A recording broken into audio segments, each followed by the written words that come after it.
dio emisije u društvu kolege Despota kojeg smo poslali u koncertnu dvoranu Vatroslava Lisinskog. Što li tamo radi? Sad ćemo čuti u idućim minutama. Ne pjevaj, molim te. Ovdje smo u koncertnoj dvorani Vatroslav Lisinski kako bismo najavili sutrašnji jedan lijep događaj, jedan humanitarni događaj. Humanitarna plesna predstava koja nam dolazi iz Slovenije, a predstavit će nam je njena autorica i plesačica Katja Vidmar. Dobar dan vam želim. Dobar dan. Predstava je humanitarna, plesna i ona je zamišljena kao takva humanitarna. Da, i plesna i multimedijska i gledališka predstava koja govori o liječnici koja živi običan život, zaljubi se, druži se sa prijateljima, ode na posao, a onda oboli za rakom i saučava se sa istim problemima kao i njeni bolnici i onda završi sa jednom porukom da je život vrednjota, da je treba iskoristiti svaki trenutak u životu. I predstavu pleše 17 plesača u Zagrebu, u toj dvorani.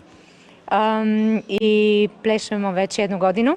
Da, zapravo sutra je, tako, godišnjica premijere koja je bila u Ljubljani i bila je rasprodana. Da, bila je rasprodata i jako nam je drago da smo mogli sad doći u Zagreb i da ćemo izvesti ovdje za udrugu Kresnica koji darujemo našu predstavu. I svi plesači se jako radujemo sutrašnjeg.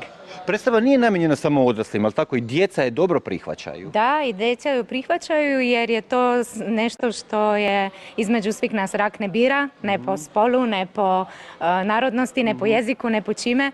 Tako da ima veliku moćnu poruku i nadam se da će isto tako i primiti u Zagrebu.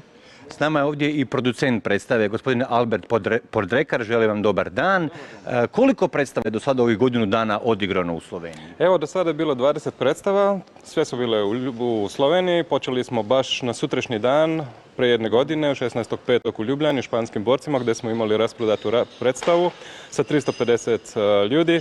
Imamo jednu crvenu nit preko svih predstava, za sada smo dobili svuda stojeće ovacije i sakupili smo neka sredstava koje smo darovali slovenskoj organizaciji Mali Vitez, znači fundaciji koja se bavi djecom koje su preživjele raka, tako da nam je vrlo drago da možemo baš na godišnjicu naše premijere biti sad ovdje u Zagrebu.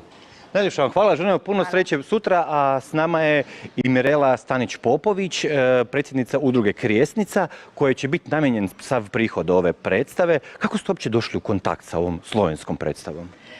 Pa zapravo nas je povezala doktorica sa pedijatrijskog hematološko-onkološkog odjela u Zagrebu. Nakon toga je zapravo sve išlo vrlo jednostavno u direktnom kontaktu sa Albertom i Katjom. Osmišljavali smo korak po korak, išli smo zajedno u grad Zagreb gdje smo održali sastanak i grad Zagreb je naš pokrovitelj ovog sutrašnjeg zbivanja. Nakon toga smo zapravo pozvali sve one za koje smatramo da bi im ova predstava bila korisna. S nama će sutra biti roditelji, članovi udruge, bit će naši mladi survivori i svi naravno naši sugrađani su dobro došli. Svi su dobro došli, samo da kažemo sve je humanitarno, sav prihod je namijenjen humanitarno. Koliko je košta ulaznica i ima li ih još? Tako je, ovo je dobrotvorna kazališna predstava, cijena ulaznica je 75 kuna.